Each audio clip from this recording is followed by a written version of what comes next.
Bonjour à toutes et à tous, j'espère que vous allez bien. Aujourd'hui, on se retrouve pour une petite vidéo. Aujourd'hui, on se retrouve pour une petite vidéo. Alors, il faut savoir que sur Snapchat, en ce moment, c'est la décadence. C'est très compliqué pour moi de passer des pronostics. Après, j'ai également moins de temps pour analyser les matchs, etc. Donc, je pense que je vais revenir un petit peu plus sur YouTube. J'espère que ça vous plaira. Aujourd'hui, on va pronostiquer toute la journée de ce mercredi pour la Ligue 1. Il y a également une autre chose que je voulais vous parler. J'avais fait un concours pour gagner un maillot de foot, sauf que vous êtes très peu à participer. Donc je pense que ça, je vais le mettre aux oubliettes. On le fera peut-être en 2021 si vous êtes partant et partante. Voilà, je vais essayer quand même de vous faire gagner quelque chose pour la fin de l'année ou le début d'année 2021. Donc j'espère que vous serez au rendez-vous cette fois-ci. Donc on commence tout de suite. Alors restez également jusqu'à la fin de la vidéo, vu que je vais vous donner également un pronostic un petit peu plus fun pour chacun des matchs. Donc en tout, il y aura 20 pronostics. Donc c'est parti. On est sur un petit format loto foot, donc on va partir sur 3 triples, 3 doubles et donc 4 simples. Et on commence tout de suite avec le premier match qui est le PSG face à Lorient. Donc le PSG qui sera sans Neymar, sans Marquinhos, sans Icardi, sans Bernat et sans Sarabia. Et également, il y a Diallo et Draxler qui sont pour l'instant incertains. Du côté de Lorient, il y a 4 absents. Bozok, c'est un des bons meilleurs joueurs, je pense, de Lorient. Euh, il y a également Ornaou, si je dis pas de bêtises, Omaou, pardon, Mendes et Sony qui seront absents du côté de Lorient. Lorient qui se bat pour vraiment échapper à cette zone de relégation et le PSG qui veut tout faire pour récupérer sa place de leader qui est actuellement prise par les Lillois.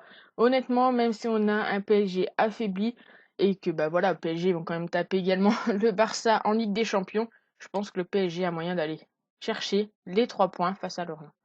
On continue avec Rennes face à Marseille. Donc Marseille qui a gagné 2-1 face à Monaco ce week-end. On a Rennes qui a également battu Nice 1-0 ce week-end. J'avais proposé malheureusement Nice ou nul sur Snapchat, donc c'est pas passé. Donc pour ce pronostic, je vais tenter le nul ou Marseille. Entre ces deux équipes, il y a eu pas mal de nuls. Et Marseille, je les trouve quand même bien en forme. Voilà, en Ligue des Champions, c'est compliqué pour eux, ça a été compliqué pour eux. Là, je pense qu'ils vont bien se recentrer là-dessus. Et donc, je vois bien la victoire de Marseille ou le match nul. On continue avec Lyon face à Brest. Alors, Lyon qui a battu le PSG, qui est actuellement deuxième à égalité de points avec Lille. La seule chose qui change, c'est le goal average. Ils vont jouer face à Brest. Brest, ils ont pas mal de petites difficultés à l'extérieur, malheureusement, contre des équipes plus haut, en classement plus haut qu'eux. Je vais y arriver. Euh, Lyon, c'est très rare qui perdent. Ils n'ont jamais perdu à domicile face à Brest, en tout cas. Et je vois bien donc la victoire des Lyonnais, surtout que ça fait 6 matchs qu'ils n'ont pas perdu à domicile. La dernière fois, c'était face au Bayern Munich en Ligue des Champions. Donc voilà, on continue avec Monaco face au RC Lens. Donc là-dessus, je vais pas prendre de risque, je vais pas vous mentir. Je vais partir sur la triple chance. Alors Monaco est donné favori. Mais les Lensois, à l'extérieur, ils accrochent plutôt pas mal les équipes. Donc je vais pas prendre de risque là-dessus. On part sur de la triple chance tranquillement. On continue avec le match Bordeaux face à Saint-Étienne. Donc là également, je vais pas prendre énormément de risques. Bordeaux 11e, Saint-Étienne 15e, pas mal de nuls. Pour Saint-Étienne actuellement, 3 matchs nuls consécutifs. Bordeaux à domicile, c'est assez costaud. Ça fait également pas mal de nuls. Ils ont enchaîné 6 matchs nuls à domicile contre Lyon, Nice, Marseille, Nantes, Dijon, Nice également. À l'extérieur, Saint-Etienne, c'est un petit peu plus compliqué. Donc là-dessus, je vais prendre la double chance, le nul ou la victoire de Bordeaux. On continue avec Nîmes face à Nice. Alors Nice, c'est catastrophique en ce moment. Ils n'arrivent plus à gagner. Ça fait 8 matchs sans victoire du côté de Nice, toute compétition confondue, donc en prenant en compte la Ligue Europa. Si on ne la prend pas en compte, ça fait tout de même 4 matchs sans victoire à l'extérieur. Ils vont jouer face à des Nîmois qui à domicile, c'est pas ouf non plus. 6 matchs sans victoire. Leur dernière victoire, c'était face à Brest. 4-0 et ça date du mois d'août. Je pense que voilà, il y a quelque chose à jouer pour les Niçois.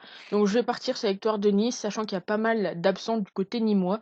Donc voilà, on va partir sur Nice. Dijon face à Lille. Alors là-dessus, je pense que c'est un petit peu cadeau. La cote, elle est actuellement à 1,48. Donc profitez-en si vous voyez cette vidéo. Du côté de Lille, il y a seulement 3 absents. Il y a toujours Sanchez et Araujo et Pied. Du côté de Dijon, il y a 7 absents. Et surtout, bah voilà, ça joue également niveau classement, niveau forme. On a les Lillois qui sont actuellement premiers, qui peuvent continuer à prendre un petit peu d'avance, pourquoi pas sur les autres. Et une équipe de Dijon qui est actuellement dernière.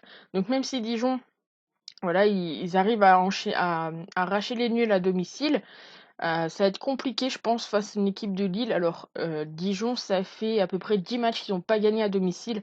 Et sur les 10 matchs, il y a eu, voilà, il y a 9 matchs sans victoire pour Dijon à domicile, 5 matchs nuls en tout.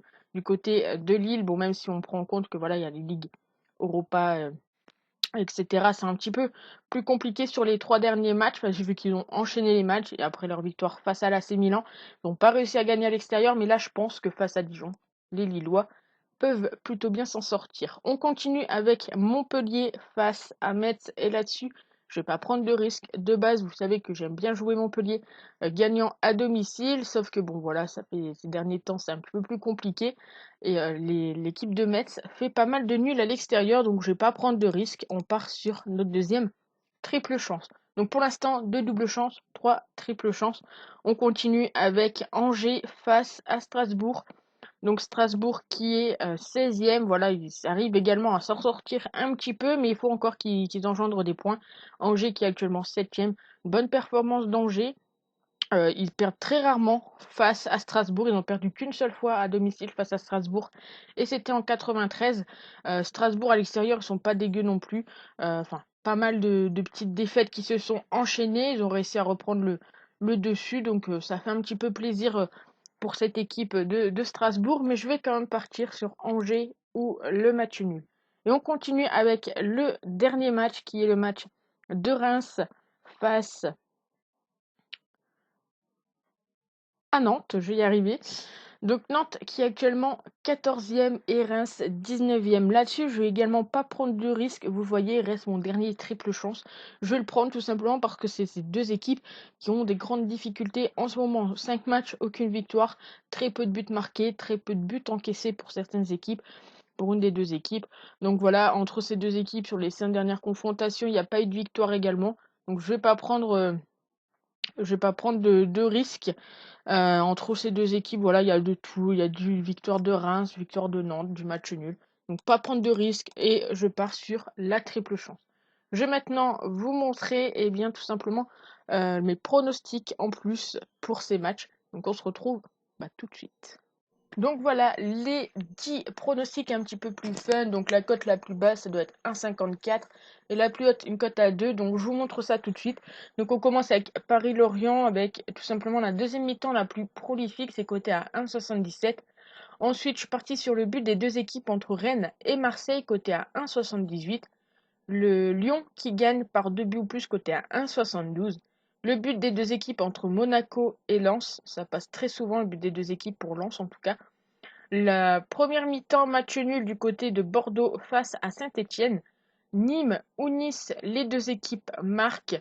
On continue avec Dijon face à Lille. Je suis parti sur le fait que Lille allait marquer plus de 2 buts à l'extérieur, enfin moins 2 buts.